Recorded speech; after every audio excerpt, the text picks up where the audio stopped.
요 하이퍼 파라미터 튜닝이 된 결과 한번 보도록 하죠. 튜닝된 모델 중에서 최상의 성능을 보이는 하이퍼 파라미터 세트를 확인을 할 수가 있습니다. 우리가 지금 이 튜너라고 하는 요 변수 안에 이제 이 하이퍼 파라미터 튜닝된 정보가 있는 거거든요. 여기에 get best hyper parameters라고 하는 옵션을 쓰게 되면요. 네. 요 함수를 쓰게 되면은 얘가 이제 학습해서 가지고 있는 최상의 하이퍼 파라미터 값이 담긴 객체가 하나 나올 거예요.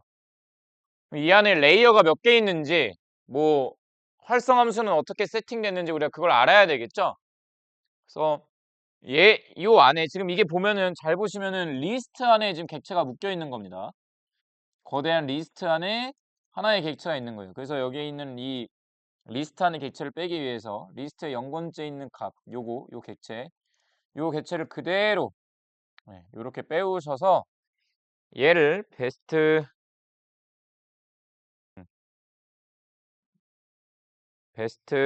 하이퍼 파라미터 베스트 언더바 HPM 이렇게 선언을 하겠습니다. 베스트 하이퍼 파라미터 모델 해가지고. 그래서 몇 가지를 확인을 해볼 거예요. 여기에서 이제 우리가 레이어 수가 몇 개로 세팅됐는지 이런 것들을 보고 싶다라고 한다면요. 위에 우리가 이 안에 인자들에 대한 이름을 지정을 해놨습니다. 위에 보시면 이렇게 유닛 인풋, 액티베이션 인풋, 넘버 레이어, 유닛 레이어 이런 식으로 이름을 지정해 놨어요. 그 이름들을 하나씩 확인해 주시면 돼요. 그래서 get이라고 하는 함수를 써서 먼저 레이어 수를 한번 확인해 봅시다. 얘가 어떤 레이어를 선택했는지. 이게 랜덤 서치 기법이기 때문에 저랑 여러분들의 하이퍼 파라미터 이 튜닝된 결과가 다를 거예요. 그래서 넘버 레이어즈 확인하면은 저는 6개짜리 레이어가 선택된 걸 보실 수가 있습니다. 6개짜리. 레이어가 6개짜리 하이퍼 파라미터 튜닝을 한 거예요. 그러면 그 안에 활성 함수도 한번 볼게요. 활성 함수. 인풋 데이터의 활성 함수를 보겠습니다. get 함수 써서 인풋 데이터의 활성 함수는 우리가 액티베이션 인풋이라고 하는 이름으로 달아놨죠. 그래서 액티베이션 인풋 확인을 해보면은 하이 퍼블릭 탄젠트 함수로 인풋 함수를 구성했을 때 성능이 제일 잘 나왔겠구나. 이런 것들을 확인을 해볼 수가 있는 거예요. 인풋 노드 개수도 한번 확인해 볼까요? 유닛 인풋 해서 확인을 해보면은 인풋 데이터의 노드 수 이것도 확인을 해볼 수가 있습니다. 112개나 들어갔네요. 그래서 전체 레이어 수 하나씩 써드리면은 구성된 전체 레이어 수도 확인해 줄 수가 있고요. 입력 레이어의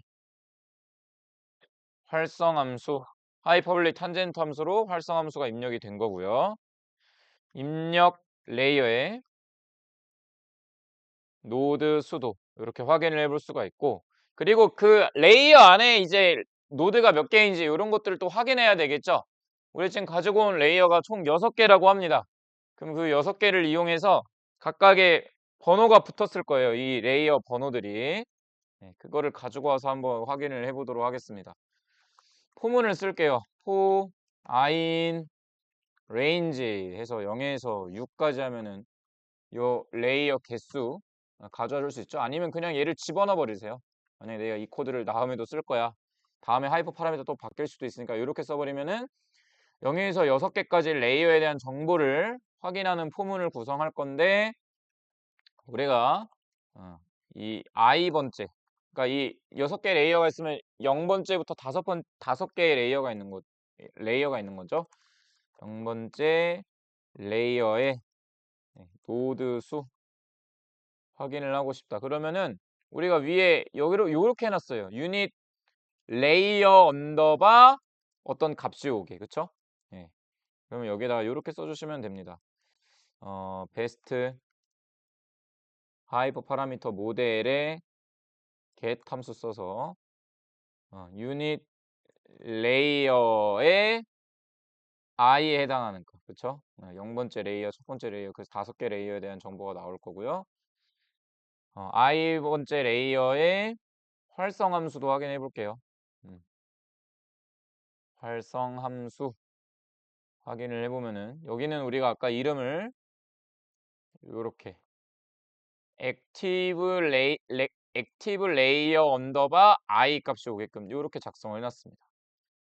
요렇게 확인을 해보시면은 여기 지금 숫자로 들어오니까 이 i 파라미터를 문자로 바꿔서 넣어야 되겠죠? str i str 스트링으로 이렇게 하면은 각각의 레이어의 노드 개수랑 어떤 활성함수가 선택됐는지가 쭉 나오게 됩니다. 우리가 만드는 하이퍼 파라미터의 구성 요소를 이렇게 확인을 해볼 수가 있어요. 이런 식으로. 그래서 노드가 굉장히 다들 많이 들어가 있죠. 굉장히 많이 들어가 있는 노드에 렐로 함수도 있고 중간에 하이퍼블릭 탄젠트도 있고 첫 번째 노드는 뭐 112개까지 이렇게 나온 것을 보실 수가 있습니다. 이게 지금 여러분들이랑 제 거랑 다 다르죠? 다를 거예요. 왜? 랜덤 서치를 하는 거예요. 얘가 아무런 랜덤 값이 저희가 지정된 범위 내에 랜덤 값을 뽑아서 레이어 구성하고 활성함수 선택하고 노드수 구성해서 7번의 교차검 7번의 검증을 통해서 그 7번 중에 가장 괜찮은 애를 찾는 거다 보니까 저랑 여러분들의 결과들이 다 다르게 나왔을 겁니다.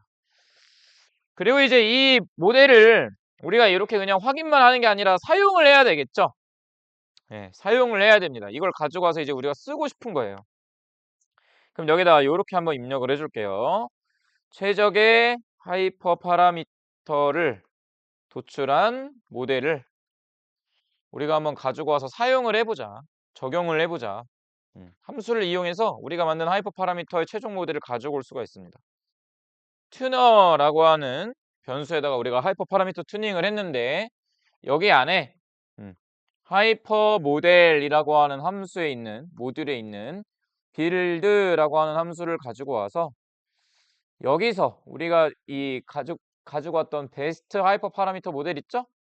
요 객체를 넣어주는 거예요. 그럼 얘가 이제 하나의 베스트 신경망 모델로 객체 형태로 쓸 수 있는 신경망 모델이 되는 겁니다.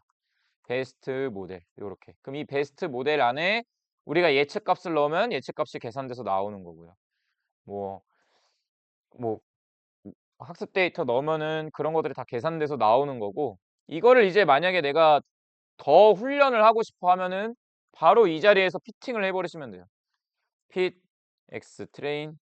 그러니까 지금은 하이퍼 파라미터까지만 찾은 거죠. 그래서 이제 이 세팅된 하이퍼 파라미터로 학습을 한번 해보는 거예요. 그래서 F 값은 10번만 하겠습니다. 얼리 스탑 기능 안 놓고요. 배치 사이즈는 5회로 지정을 해줄 거고요. 밸리데이션 스플릿 값은 20%. 우리 파레토 법칙 8대2 비율로 20%로 주고 학습을 시키면은 우리가 이제 이 하이퍼 파라미터로 튜닝으로 도출된 모델에 우리가 아까 가져갔던 x, y를 집어넣어서 학습을 다시 수행을 해주는 거죠. 리콜 값이 개선되는 방향으로 우리가 하이퍼 튜닝을 하고 싶기 때문에 얼리 스탑 기능이나 이런 것들 빼고 그냥 모델을 이렇게 돌려볼 수가 있었다. 시간이 좀 걸리겠네요. 모델이 돌아가는 동안 우리 아래 평가 코드까지 미리 짜놓죠. 그냥 간단하죠. 위에 있는 코드 어디 있어요? 평가했던 코드 요거 테스트셋만 평가하겠습니다. 요 코드 그대로 복사해 와서 붙여넣기 해주시면 되겠죠. 여기 있는 이 모델 이름만 베스트 모델로 바꿔주시면 될 거예요. 이렇게. 그래서 이렇게 얻어진 결과로 프린트 클래시피케이션 리포트 함수 써서 y 테스트 프레딕트 값 실제 값이랑 예측 값을 비교한 평가 지표를 계산해 주시면 되겠습니다. 모델 불러오시고 이렇게 여기까지 하면은 이제 우리가 랜덤 서치 기법을 이용해서 이 모델에 잘 맞는 하이퍼 파라미터를 찾아서 다시 X 트레인이랑 Y 트레인이라고 하는 데이터로 학습 데이터로 가지고 와서 학습을 수행해 주는 거죠. 예, 시간이 좀 걸리네요. 음. 코드는 작성되셨죠? 예. 요렇게. 그래서 이 하이퍼 파라미터를 요렇게 가지고 와서 사용을 해줄 수가 있고요. 이 학습이 되는 동안 학습이랑 평가가 진행될 동안 우리 이 모델, 우리가 이런 식으로 모델을 하나 신경망 알고리즘 모델을 학습해서 가지고 오면은 지금 보시는 바와 같이 배치 사이즈도 어느 정도 주고 에포 값도 어떤 일정 개수 이상 주게 되면은 학습되는 데 시간이 꽤 걸려요. 예, 꽤 걸립니다. 그래서 신경망 알고리즘은 학습을 쭉 수행하다가 멈췄다가 다시 학습하고 또는 내가 기존에 학습하던 이 모델을 다른 데이터에 집어넣어서 학습을 시키게끔 설계를 해줄 수가 있습니다. 확장성이 워낙 뛰어나서. 우리가 머신러닝 알고리즘 같은 경우는 그런 게 안 돼요. 머신러닝 알고리즘은 이제 뭐 데이터 그 자체를 가지고 분류 기준을 만들어서 엔트로피나 진위 계수 같은 것들을 계산해서 뭐 모델을 개선해 나가고 이러다 보니까 학습이 중간에 멈추면 멈추는 겁니다. 다시 학습을 해줘야 돼요. 근데 이 신경망 알고리즘 같은 경우는 그냥 이 레이어 안에다가 데이터만 태워서 결과를 내뱉고 다시 업데이트하고 태워서 내뱉고 업데이트하고 이것만 지금 반복을 하는 거죠. 모델 안에 구조도 생각보다 복잡하지가 않아요. 연산이 많을 뿐이지 안에 그냥 이렇게 간단하게 생긴 활성함수 안에 X데이터를 그냥 하나씩 다 집어넣어 가지고 거기서 나온 결과를 다음 층으로 보내고 다음 층으로 보내고 다음 층으로 보내고 나서 아웃풋을 계산을 하는 겁니다. 그렇기 때문에 이 신경망 알고리즘에서는 어떤 게 가능하냐면은 요런 게 가능해요. 바로 전위 학습이라고 하는 거. 트랜스퍼 러닝이라고 하는 것이 가능하다라는 겁니다. 예. 학습이 진행될 동안 코드 먼저 작성을 할게요. 우리 코드 위에 못 쓰신 분들은 이따가 한번 제가 보여드릴 테니까 전위학습 모형에서부터 좀 설명을 간단하게 드리고 넘어가도록 하죠. 전위학습은 어쨌든 우리가 신경망을 만들게 되면은 레이어가 50개, 100개, 200개, 5000개, 1000개는 굉장히 많은 레이어와 많은 노드를 넣어서 학습을 시킬 거란 말이에요. 그래서 전위학습은 매우 큰 규모의 신경망 구조를 학습할 때 많은 시간과 자원이 소요가 되는데요. 그때 기존에 비슷한 유형의 데이터로 학습한 알고리즘이 있다면은 비슷한 유형의 데이터로 학습한 신경망 구조가 있다면 해당 구조를 가져와 그 구조의 하위 계층 또는 전체 계층을 재사용하여 자원을 효과적으로 사용하는 기법을 전위학습이라고 합니다. 그래서 기본적으로 우리가 위에서 이렇게 피팅을 해서 학습을 시키게 되면은 이 학습 모델 안에는 웨이트라고 하는 값이 이제 지정이 돼서 그 웨이트에 따라서 y 값을 예측하게 돼 있어요. 그 학습이 된 웨이트 웨이트가 웨이트가 해당 모델에 저장되어 있어 학습을 이어서 웨이트 값이 변화하도록 수정하면서 학습을 지속할 수가 있습니다. 전위학습이라고 불러요. 트랜스퍼 러닝이라고 해가지고 전위학습이라고 부릅니다. 그래서 우리가 이 학습했던 모델을 어떤 식으로 사용할 수 있냐면 이 모델의 복제본을 만들거나 아니면 파일 형태로 저장을 해서 그 파일을 다른 비슷한 유형의 데이터 구조를 이 신경망 알고리즘에 넣고 싶어. 그럼 그 파일을 던져서 그 데이터를 이어서 학습을 시키거나 새로 학습을 시키거나 이런 것들이 가능하다라는 거예요. 이 전위 학습은 나중에 프레트레이닝 모델의 개념으로 이어집니다. 프레트레이닝 모델. 예. 프레트레인 모델. 그래서 이 전위 학습을 수행할 때 이전에 미리 학습된 신경망을 가지고 와서 학습하는 기법을 프레트레인 모델이라고 불러요. 프레트레이닝 모델. 음. 이전에 미리 학습된 신경망 구조를 가져와 사용하는 걸 프레트레이닝 모델이라고 부르고요. 이런 프레트레이닝 모델을 오픈소스 형태로 그냥 너네들 알아서 갖다 잘 쓰세요 해서 오픈해 놓은 데가 있습니다. 거기가 이제 어디냐면은 허깅 페이스라고 하는 커뮤니티예요. 허깅 페이스는 무슨 기술 이름이나 이런 게 아니라 이런 전이학습된 모형들을 올려놓은 데입니다. 한번 우리 학습되는 동안 들어가 볼게요. 허깅 페이스. 아씨 잘못 쳤네. 자, 여기 새 창 여셔서 허깅 페이스 이렇게 검색을 한번 해보겠습니다. 허깅 페이스.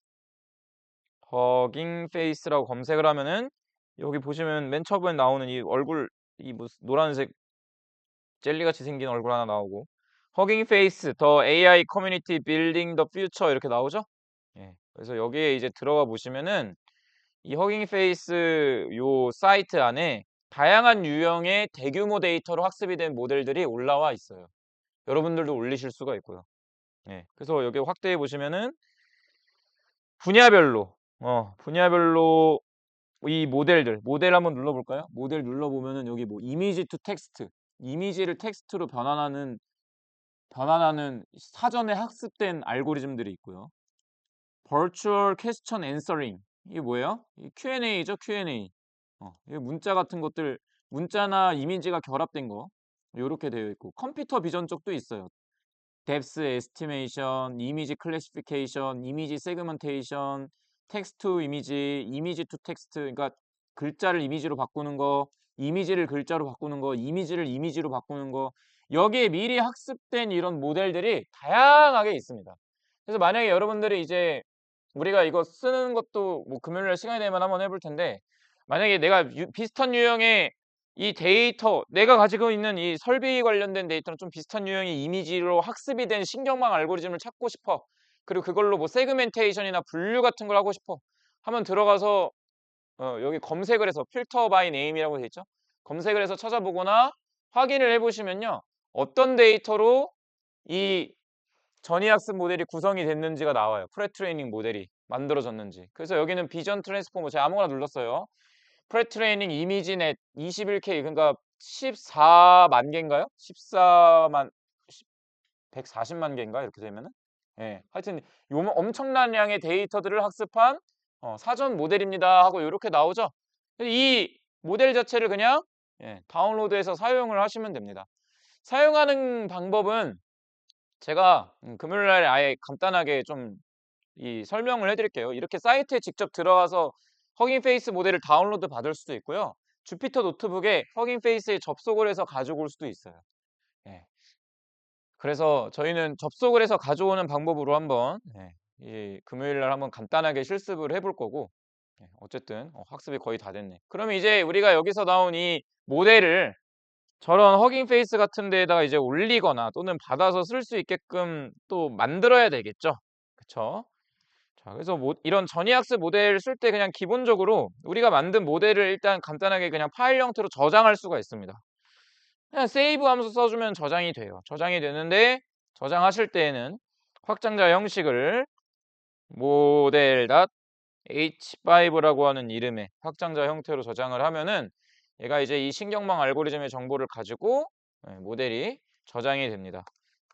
학습한 모델 저장 수행을 해줄 수가 있어요. 그리고 만약에 이제 이거를 우리가 불러와서 다시 사용을 하고 싶다라고 한다면은 불러와서 사용하고 싶다라고 한다면은 그 모델을 로드 모델이라고 하는 모델로 불러와 주시면 됩니다. 우리 불러올 때는 케라스에 모델즈라고 하는 모듈을 이용해서 불러올 수가 있어요. 모델즈라고 하는 모듈을 이용해서 학습한 모델 호출을 수행을 해줄 수가 있습니다. 2번이면 학습이 끝나네. 일단 코드만 미리 쳐놓고 있겠습니다. 모델즈에 로드 모델이라고 하는 함수를 써서 로드 모델이라고 하는 함수를 써서 여기에다가 절대 경로 형식으로 이 저장된 모델이 있는 파일 위치까지 해서 작성을 해주시면 돼요. 그래서 뭐 그런 건 어떻게 확인을 하느냐? 여러분들 지금 만약에 언타이틀 폴더에서 이 모델을 만들고 있다면은 이 폴더 클릭을 하셔서 이 모델이 저장되는 폴더 위에 이렇게 클릭을 하나 해주시면은 여기 위에 이 경로 있죠? 여기를 클릭해 주시면 요렇게 이 모델에 대한 경로 값이 잡혀요. 얘를 그대로 복사해서 여기에 붙여 넣어 주시면은 불러올 수가 있는데 주의하셔야 될 거는 모델 호출할 때 경로에 경로상 한글이 있으면은 이게 안 됩니다. 한글명이 있는 경우엔 음, 작동하지 않음, 오류가 발생. 그래서 컴퓨터 이름 같은 거 웬만하면 처음에 사실 때 지정하실 때 분석용으로 쓴다라고 하면은 웬만하면은 파일이나 폴더나 이런 데 한글 글자로 폴더나 워킹 디렉토리 이름을 설정하지 않는 게 제일 좋아요. 네, 그래서 저희는 이제 어떻게 할 거냐, 지금 학습이 거의 다 됐어요. 한 번만 학습하면 되는데 학습된 이 모델 있죠? 이 모델이 저장되면은 이 모델 파일을 C 드라이브에 우리가 아까 유저 폴더 있었죠? 그 유저 폴더에다 옮겨 놓고 불러올 겁니다. 요렇게 이 유저 폴더에다 옮겨 놓고 여기서 불러올 거예요. model.h5. 저는 이제 유저 이름이 요렇게 돼 있습니다. 이건 여러분들 다 다를 거예요. 여러분들 컴퓨터는 아마 여기가 뭘로 돼 있을 거냐면요. 유저라고 돼 있을 거예요. 그냥 소문자로 유저. 요렇게. 예. 저는 컴퓨터 이름상 김씨여서 김CK 요렇게 되어 있어요. 예. 그래서 이 모델이 저장되면은 모델은 어디에 저장될 거냐? 이 스크립트가 있는 위치에 저장이 될 겁니다. 아니면은 그냥 아예 간단하게 저장할 때도 절대 경로를 지정해서 저장해 버리시면 돼요. 예, 절대 경로를 지정해서 저장을 하면은 이 모델이 그대로 요 경로 위치에 저장이 되고요. 불러올 때는 load 모델이라고 하는 함수 써서 불러오시면 되겠습니다. 예, 다시 해볼게요. 이렇게 가져오고 from이 아니라 import네요. import 불러오고 모델 호출해 온다 하면 모델이 날아오죠. 이렇게 그대로. 예. 그래서 이 모델을 그대로 불러와서 사용을 해줄 수가 있습니다. 그래서 얘를 모델 언더바 뉴 이렇게 불러오도록 하겠습니다. 이 아래 이런 워닝 메시지 같은 것들은 좀 나올 수 있는데 예, 뭐 오류가 아니면은 뭐 무시하셔도 됩니다. 버전 같은 게 바뀌어서 함수 이름을 너가 이제 다르게 써야 될 걸 아니면 확장자명을 다르게 입력하렴 뭐 요런 메시지일 거예요. 예. 근데 이런 것들이 뭐 이런 확장자명이나 이런 것들이 파일이 저장되거나 바뀌는 것에 있어서는 오류가 안 나게끔 얘네들이 라이브러리를 업데이트할 겁니다. 그래서 요렇게 전위 학습해서 학습한 모델을 내가 지정된 폴더에 저장할 수도 있고요. 성능도 한번 볼까? 성능 엄청 안 나올 것 같은데. 리콜 보니까 0%네요. 똑같이. 여전히 0 나올 것 같아요. 예, 분류를 아예 못하네요. 데이터의 비율이 너무 적어서 분류를 잘 못하는 걸 볼 수가 있고. 예, 다시 모델을 저장하고 이렇게 호출을 해와서 우리가 이제 사용을 할 수가 있는데 그 사용할 때 이 모델의 가중치 같은 것들을 이제 우리가 확인을 하고 싶단 말이에요. 우리가 학습한 이 모델의 가중치. 블랙박스 모델이라고 제가 말씀드리긴 했지만 실제 레이어 안에 들어가 있는 노드들 있죠? 그 노드들의 웨이트 값, 가중치가 어떤 식으로 학습이 돼서 어떻게 처리가 되는지 그 웨이트 식은 볼 수가 있어요. 대신 그 각각의 노드의 데이터들이 다 낱개로 들어와서 처리가 되고 나가고 이렇게 복잡하게 연산이 되다 보니까 우리가 그 연산하는 과정을 이해할 수 없는 형태로, 즉 사람이 이해할 수 없는 형태로 연산이 돼서 블랙박스 모델이라고 하지 실제로 이 모델 안에 있는 웨이트에 대한 수치적 정보는 확인을 해볼 수가 있습니다. 그래서 이 모델 안에 레이어즈라고 하는 이 로직을 쓰면은 우리가 지금 불러온 모델 있죠?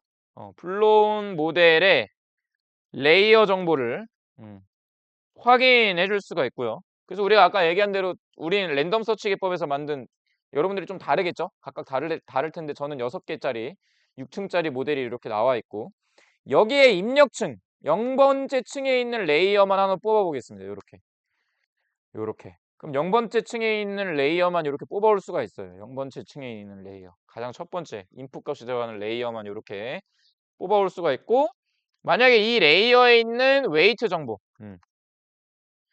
특정 레이어에 있는 레이어 내 웨이트 정보를 확인하고 싶다라고 하면은 이 뒤에다가 get weight 함수 써서 확인을 하면은 예.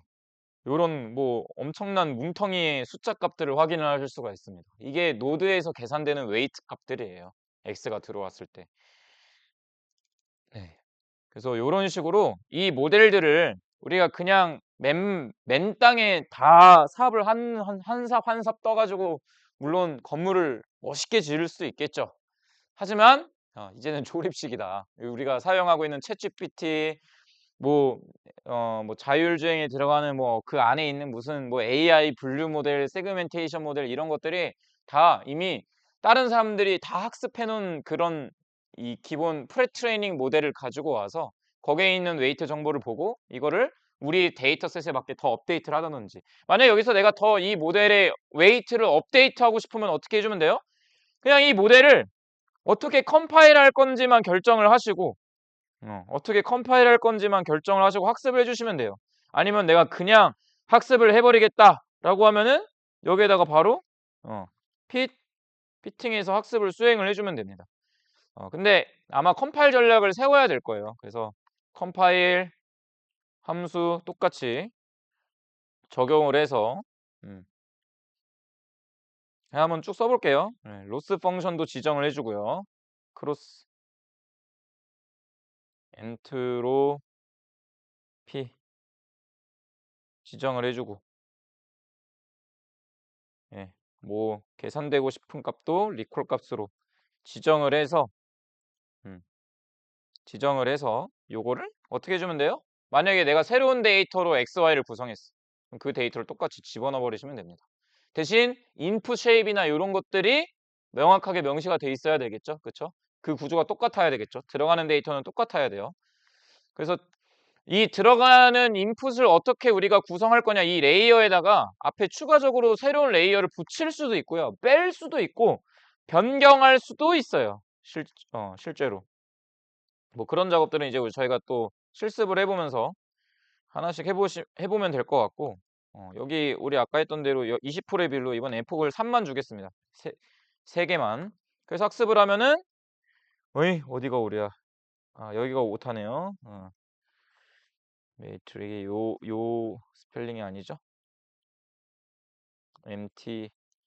MTRCS가 빠졌네요. 학습을 하면 학습에 이어서 진행이 돼요. 우리가 가지고 온 모델 가중치를 그대로. 어디가 또 에러야? 리콜도 틀렸네. 에이, 리콜 하면은 학습이 이어서 진행이 되는 것을 보실 수가 있습니다. 이게 신경망 알고리즘의 유연함이에요. 기존의 웨이트 정보도 그대로 들고 와서 내 웨이트를 더 학습해 줄래?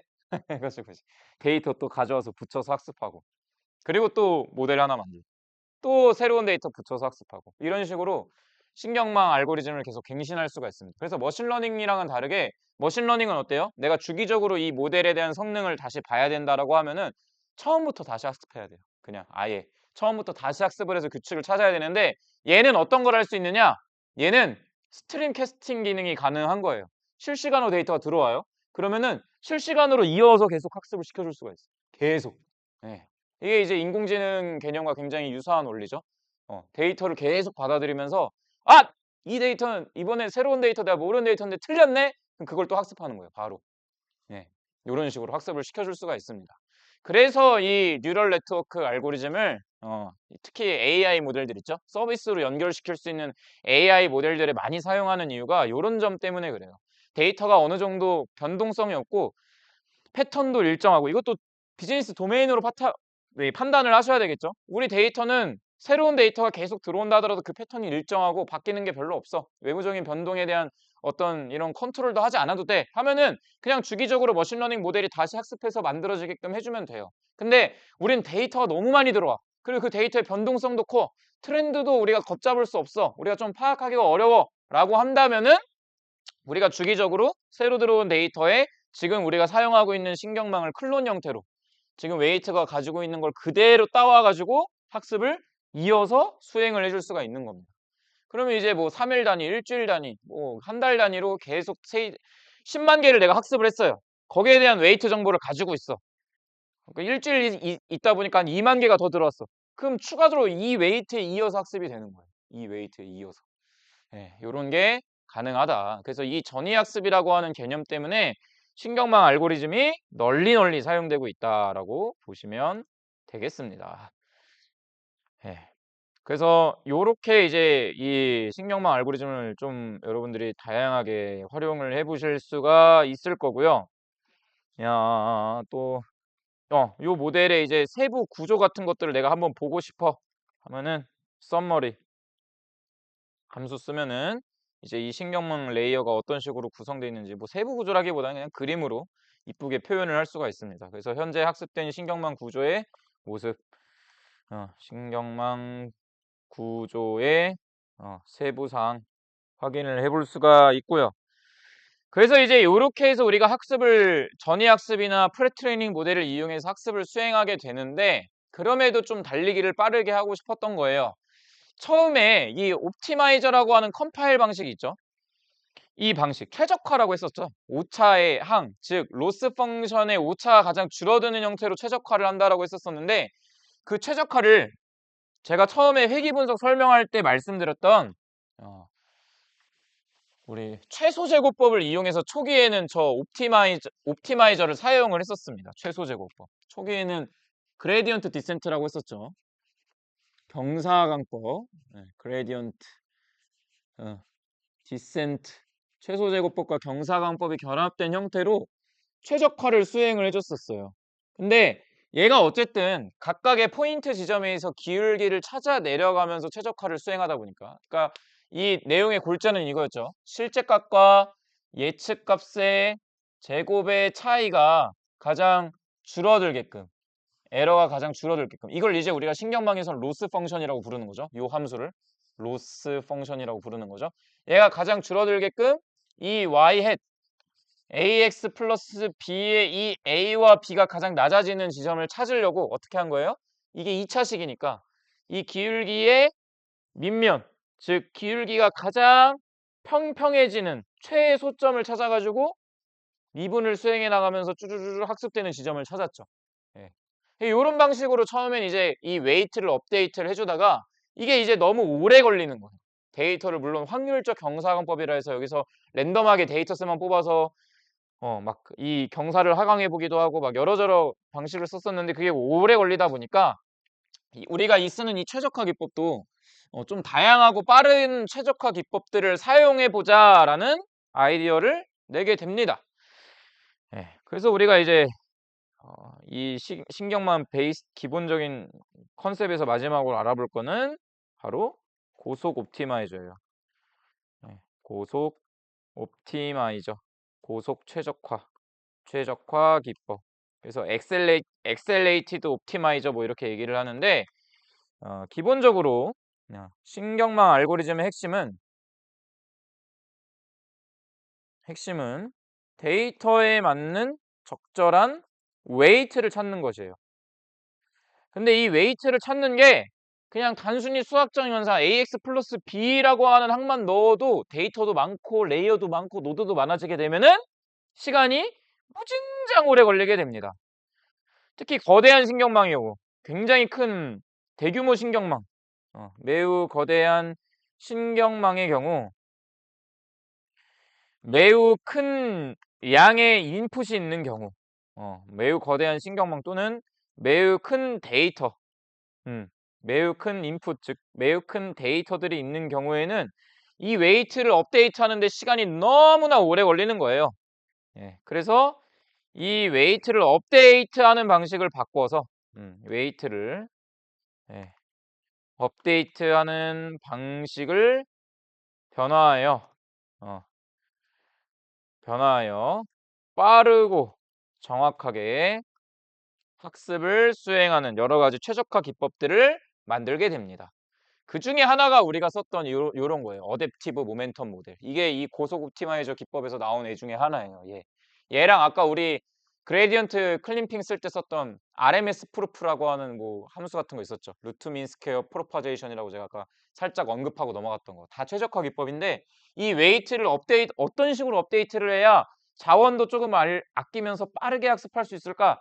요거를 이제 이 수학자들이나 통계학자들이 막 논문도 쓰고 막 하면서 이제 개발을 하게 됩니다. 그래서 이거를 이제 좀 알아볼 건데요. 시간이 좀 됐네. 잠깐 쉬었다 할까요? 네. 잠깐 쉬었다가 쭉 요거 실습해 보고 오늘 또 미션 쭉 해 보도록 하겠습니다. 자 여기까지 한번 여러분 정리해 보시고요. 2 시까지 좀 쉬었다가 이어서 진행하도록 하겠습니다.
아, 그래서 고속 옵티마이저 기법까지 오늘 얘기를 하고, 또 이제 미션 풀이 하시는 시간을 드리도록 하겠습니다.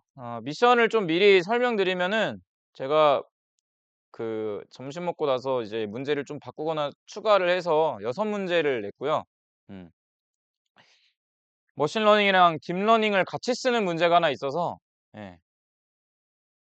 시간이 좀 걸릴 거예요. 근데 이제 아마 여러분들 여태까지 했던 정형 데이터의 복습을 쭉 할 수 있는 형태로 제가 미션을 내드렸습니다. 예. 그래서, 음, 머신러닝 모델로 하나 만들고, 딥러닝 모델로 하나 만들고, 어, 성,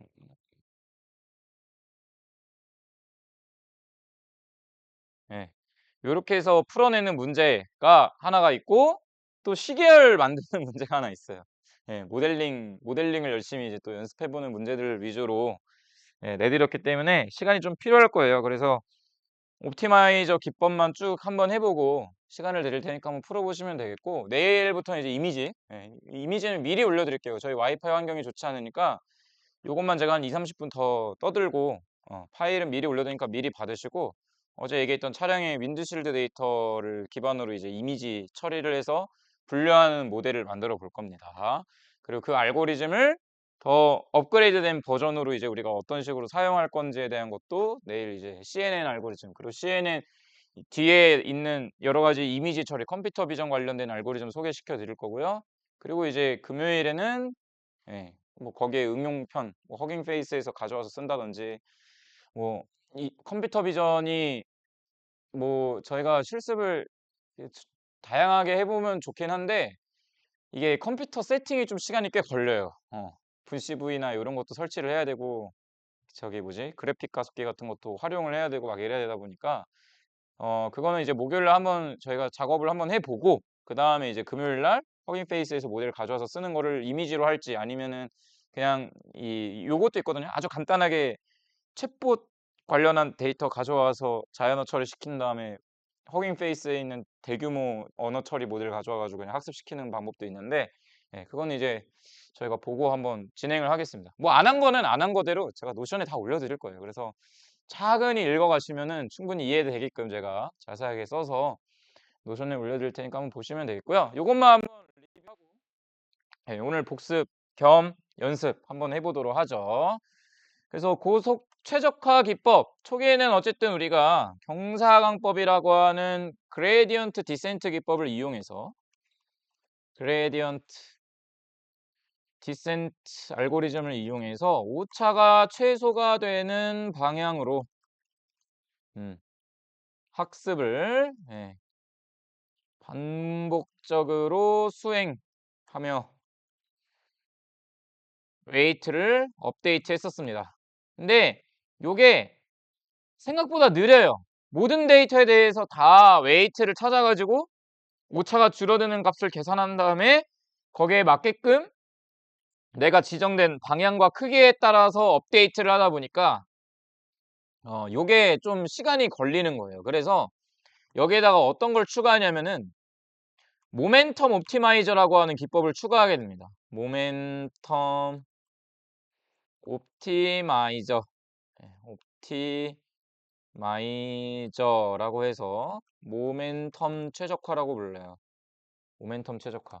그러니까 우리가 그레디언트 디센트라고 하는 기법을 써서 경사강법을 수행을 할 때 결정하는 두 가지가 있어요. 어떤 게 있냐면은, 하나는 방향, 디렉션이라고 하는 방향이랑, 하나는 러닝 레이트라고 하는 걸 정해요. 이 최저점, 이 오차가 최소가 되는 최저점, 그래서 최소화 문제죠. 이 미니멈한 지점을 찾기 위해서 내가 경사를 하강해 나간단 말이에요. 그래서 방향을 지정해서 경사를 하강해 나가는데, 요렇게 하강해 나갈 수가 있죠. 조금씩. 아주 조금씩 바꿔보는 거예요. 아주 조금씩 바꿔가지고 최소 지점을 찾아 내려갈 수가 있어요. 요러면 어때요? 요러면은 학습은 매우 오래 걸릴 수 있으나 정확한 지점을 찾겠죠, 결국에는. 그쵸? 쭉 내려오다 보면은 정확한 지점을 찾고, 그 뒤에는 오차가 올라가네? 오케이, 이 지점이 최저야. 이렇게 찾을 수가 있어요. 근데 요렇게 찾으면은 안정적으로 모델이 웨이트를 찾을 수는 있지만 시간이 엄청나게 오래 걸립니다. 그 얘기는 자원이 엄청나게 많이 소모된다라는 얘기예요. 이게 지금 "에이 그래 봤자 컴퓨터가 연산이 빠른데 얼마나 걸리겠어."라고 하는데 요 최소 지점이 하나의 노드에 들어가 있는 뭐예요? 활성 함수에 대한 최저점을 찾는 거죠. 이게 레이어별로 몇 개씩 있는 거예요. 예를 들어서 레이어가 10 개에다가 하나의 레이어 안에 노드가 128 개가 들어가 있다. 그러면 1280 개의 함수를 찾아줘야 되는 거예요. 예, 찾아줘야 돼. 그러니까 오래 걸려요. 매우 오래 걸리고 에포 값도 많이 줘야 되고 중간에 얼리 스탑 같은 것들을 적용하게 되면은 찾다가 많은 현상이 발생하게 됩니다. 그러면은 이 점점 내려가는 거를 크게 주면 되지 않냐? 크게. 크게. 그럼 금방 찾을 거 아니야? 예. 운이 좋으면 금방 찾을 수가 있어요. 이 크기가 적당하면요. 근데 이 크기가 너무 커서 이 경사를 얼만큼 하강해 나갈 건지 이 웨이트를 얼만큼 바꿀 건지에 대한 이 값이 너무 커 버리게 되면은 이 최저점을 지나 버립니다. 요렇게. 예.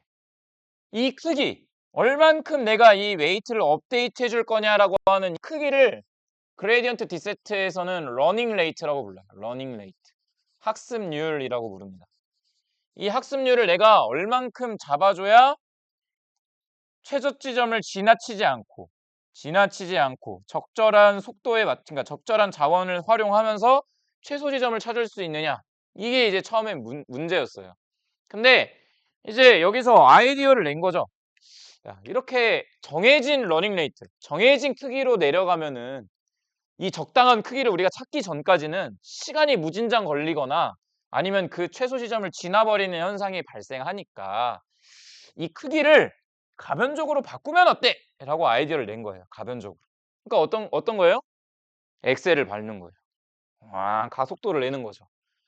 그래서 처음에는 요만큼 바꿔봐요. 오차가 줄어드네? 또 요만큼 바꿔봐요.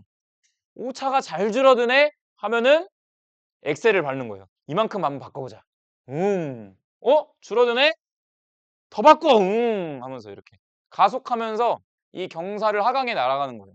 이 러닝 레이트 값이 그래서 기존에 그레디언트 디센트에서 쓸 때는 상수값으로 쓰여요. 콘스탄트 상수값으로 쓰다가 요게 이제 어쨌든 이 적정한 러닝 레이트의 크기를 찾기가 어렵다 보니까 그거를 모멘텀 벡터라고 하는 항을 이용해서 처음엔 초기엔 천천히 가중치를 업데이트하다가 기존에 업데이트하다가 이 모멘텀 벡터라고 불러요. 모멘텀 벡터라고 하는 값을 계산해서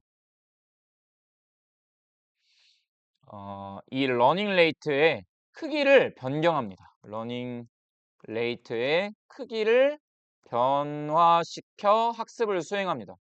이 러닝 레이트의 크기를 변화시킨다라는 얘기는 뭐냐면은 그레디언트 값에 즉 우리가 어떤 최소 지점을 찾아가는 방향과 크기가 있는 이 그레디언트 값에 가속을 준다라는 거예요. 값에 가속을 부여하겠다. 그래서 가속경사라고 불러요. 이런 거를. 가속경사. 요렇게 표현을 해요. 그래서 요런 기법을 이제 추가해서 또 사용을 합니다. 그래서 그때 이제 사용하는 최적화 기법이 우리 옵티마이저 불러왔으니까 안 불러왔나? 케라스 이렇게 해볼게요. from keras dot import dot 말고 케라스의 옵티마이저라고 하는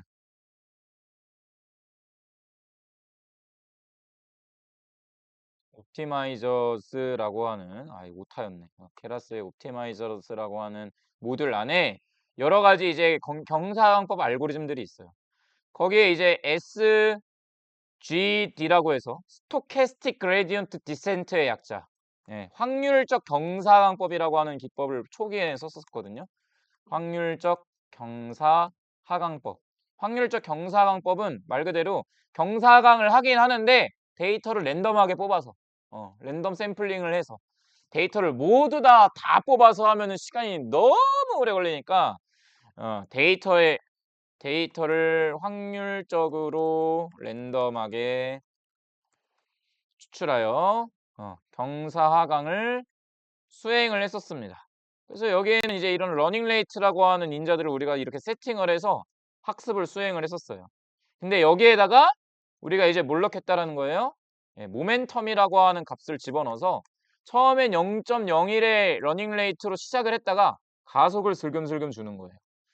예. 그래서 요거 여기에 들어가는 이 숫자 값들은 큰 의미가 없습니다. 이건 수학적 계산에 의해서 들어가는 값들이기 때문에 보통은 이제 0에서 1.5 사이의 값을 많이 줘요, 보편적으로. 어떤 표준 정규분포를 기준으로 계산을 했었을 때. 근데 그것도 우리가 중간에 어떤 해노멀 뭐 배치의 정교화기법이나 이런 걸 쓰면은 스케일링이 자동으로 되다 보니까 보통 이런 모멘텀 값 같은 경우에는 0에서 1 사이 값을 요런 식으로 부여를 해서 요 옵티마이저 얘를 뭐 SGD 옵티1 이렇게 선언을 해서 어디다가 집어넣냐면 우리 컴파일 할 때 있죠. 우리 모델 U에 만약에 모델 U를 다시 학습시키고자 한다. 그럼 이 컴파일에 사용되는 이 옵티마이저에다가 요거를 집어넣어 주는 거예요. 초기에는 요거를 이용해서 썼었어요. 그래서 바이너리 크로스 엔트로피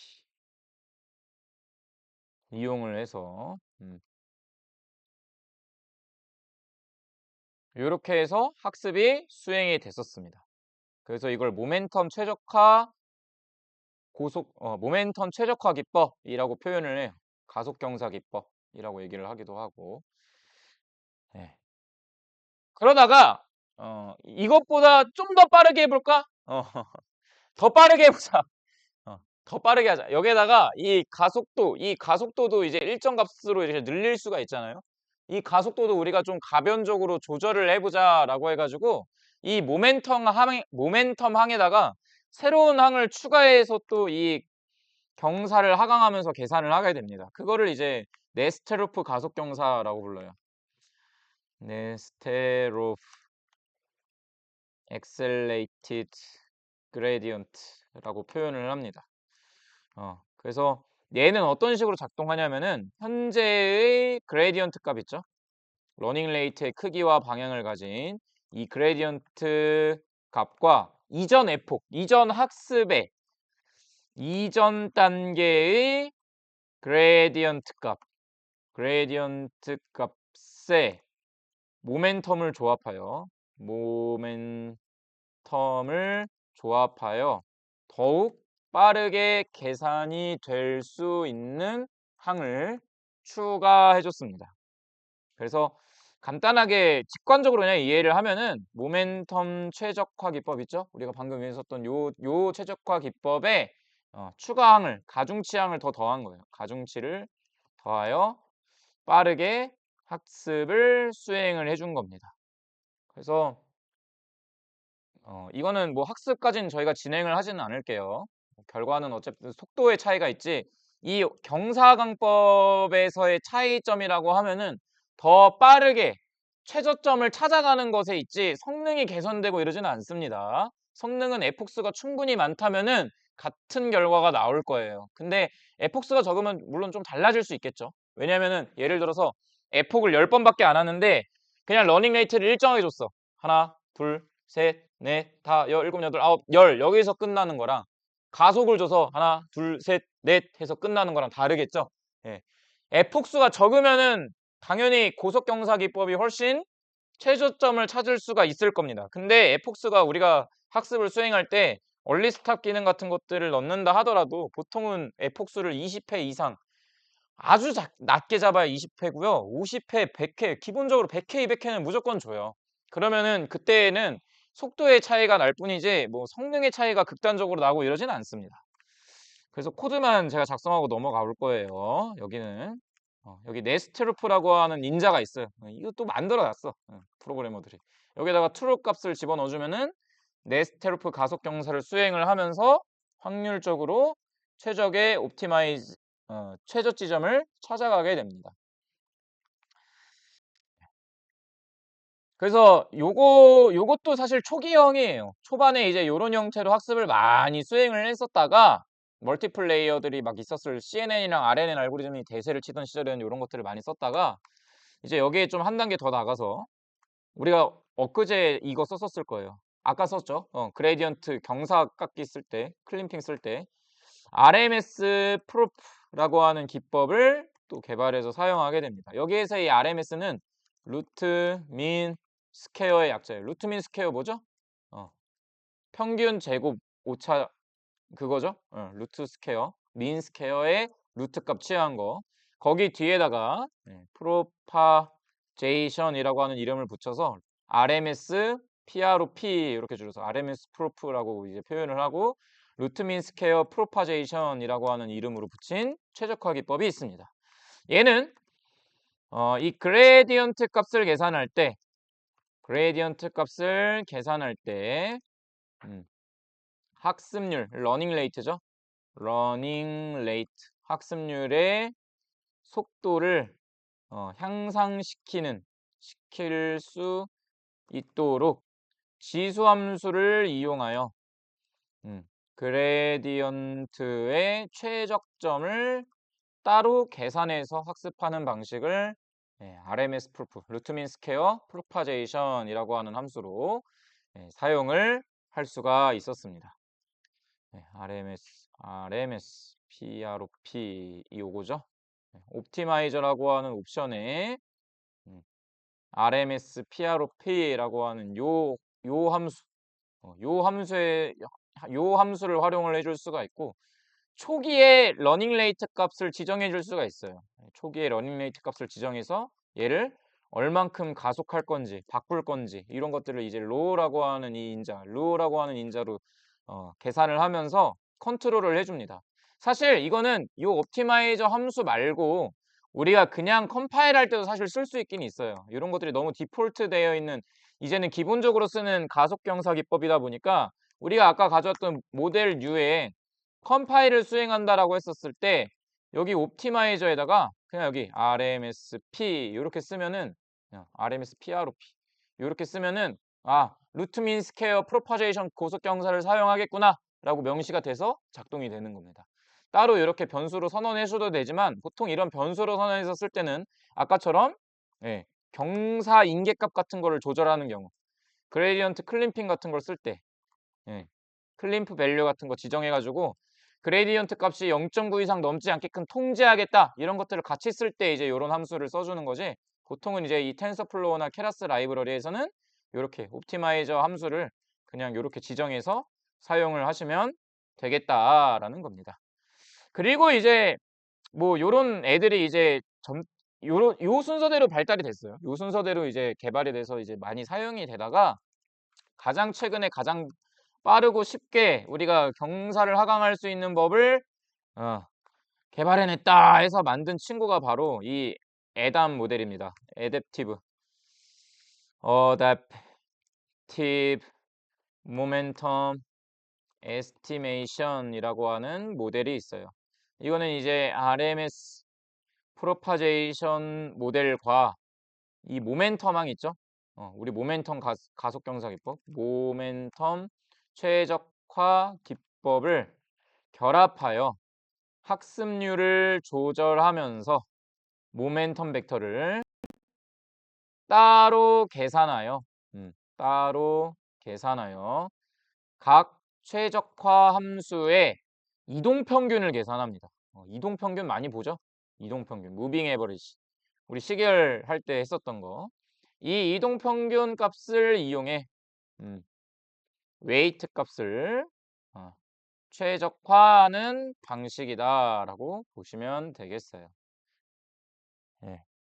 그래서 사용하실 때에는 우리가 이 옵티마이저라고 하는 함수에 어댑티브 모멘텀 모델 이걸 그대로 가지고 오셔서 초기 러닝 레이트 값 그리고 이 러닝 레이트를 계산하는 모멘텀에 들어갈 항 베타 1 값 그리고 이제 이 학습률을 조절할 수 있는 베타 2 값 요 값들을 이제 조절해 나가면서 학습을 수행을 해줄 수가 있고요. 요렇게 수행하지 않고 우리는 여태까지 어떻게 했었냐면 우리 계속 이거 썼었어요. 사실 제가 학습을 수행할 때 시간이 오래 걸리지 않기 위해서 이걸 계속 썼었는데 그거를 우리가 이 컴파일 할 때 제가 요렇게 아담 이렇게 쓰면서 에이다 어댑티브 모멘트 기법 쓴다 하면서 이렇게 썼었을 거예요. 요게 이제 요 알고리즘입니다. 그러니까 경상을 수행을 하는데 학습률을 이게 스스로 조절하게끔 하면서 모멘텀 벡터를 따로 계산해서 얘네들의 최적점을 가장 빠르게 찾아 나갈 수 있는 최적화 함수의 이동 평균 값을 계산해 나가면서 최적화를 시켜주는 거예요. 예, 다 수학적으로 그냥 연산이 되는 겁니다. 근데 논문상으로 알려진 바로는 요 알고리즘이 가장 빠르게 최적화를 하는 걸로 알려져 있어요. 그래서 실제로 이제 이 케라스나 텐서플로우 기반의 모델, 간단한 형태의 API 모델로 만들 수 있는 신경망 알고리즘 같은 경우에는 이 어댑티브 모멘텀 에스티메이션 모델을 이용해서 최적화를 수행을 한다. 그래서 좀 전반적으로 다시 복습을 드리자면은 우리가 이 웨이트의 최저점을 찾아 내려가는 거는 어떤 의미냐? 우리가 집어넣는 데이터가 어떤 레이어라고 하는 곳에 들어갈 때, 레이어라고 하는 곳에 들어갈 때 각각의 노드에 이 데이터가 나눠져서 들어간다 했었어요. 그렇죠?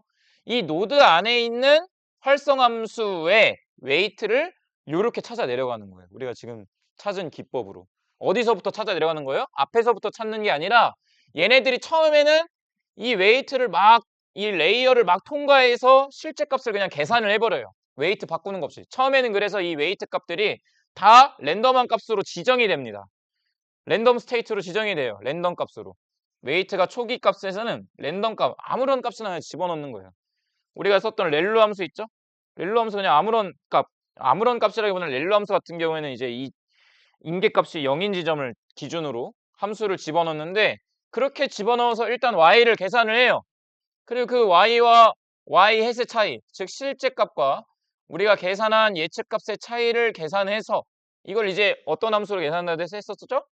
했었냐면은 우리가 그냥 실제값, 예측값을 빼는 거, 평균 제곱 오차. 회귀에서는 이렇게 찾고요.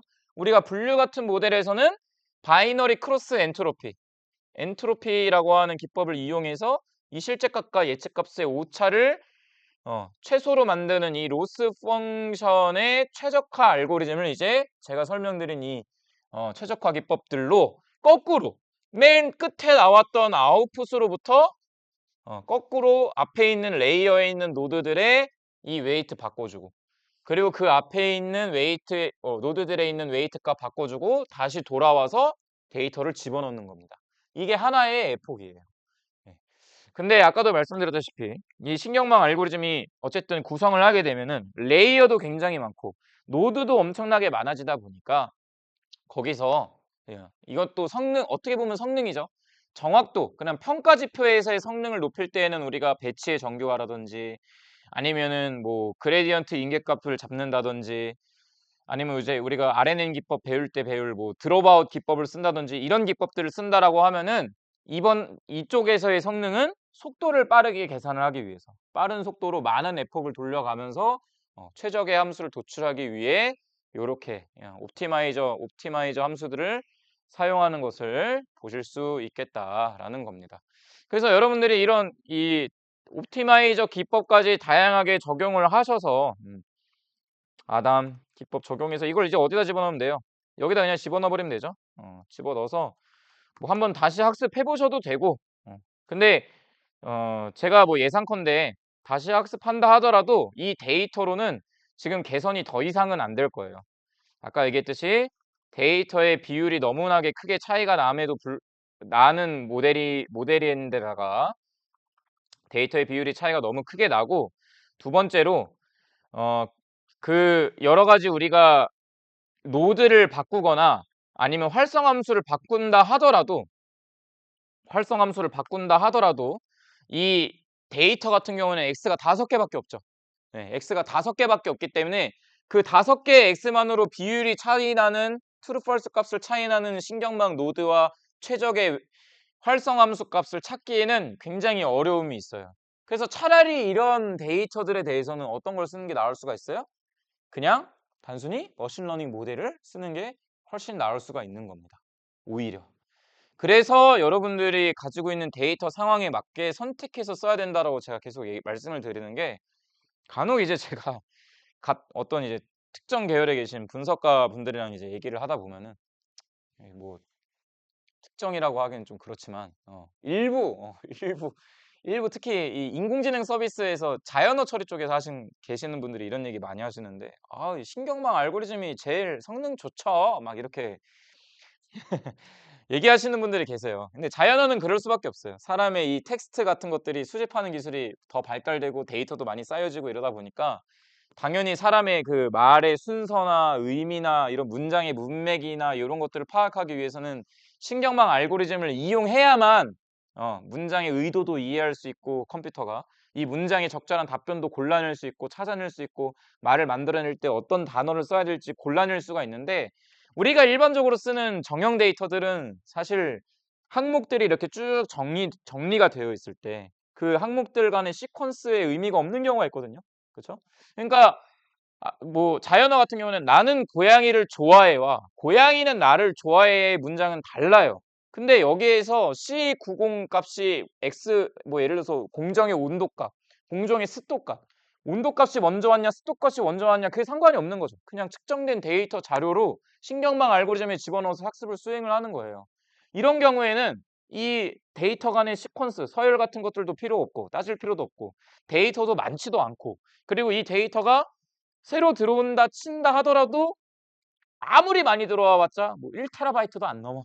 뭐 100 기가도 안 넘어. 그러니까 즉 내 한 대의 컴퓨터에서 학습을 다 감당할 수 있는 수준이야라고 한다면은 굳이 신경망 알고리즘을 쓸 필요 없다라는 거죠.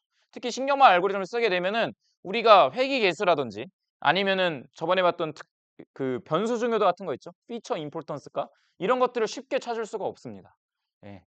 그래서 뭐 요즘 그런 얘기하죠. 뭐 XAI라고 해서 설명 가능한 AI 막 이런 이제 이런 얘기들을 이제 막 하시는데 사실 설명 가능한 AI라고 하는 게 이런 신경망 모델을 만들어서 그 안에 데이터가 어떻게 되는지를 우리가 보겠다라는 개념으로 나오긴 했지만 실제로 적용되고 있는 바는 뭐 딥러닝 모델이 아니라 머신러닝 모델을 쓰면서 그 머신러닝 특히 트리 같은 알고리즘의 머신러닝 모델을 적용해서 그 트리가 어떤 식으로 X를 분할해 나가는지 이거를 그냥 그림으로 표현해 가지고 데이터가 이렇게 처리되는 거 보이시죠? 우리 머신러닝 모델은 설명이 가능해요 해 가지고 이제 XAI 이런 식으로 좀 이름을 붙여서 얘기했던 적이 있죠.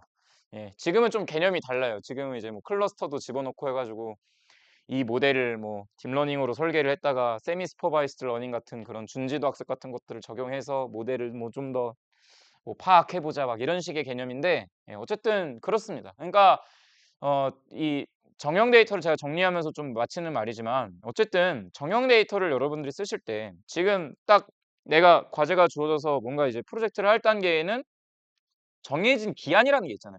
기한이 무제한이면요. 머신러닝 모델이든 딥러닝 모델이든 99.9% 짜리 모델 만들 수 있어요.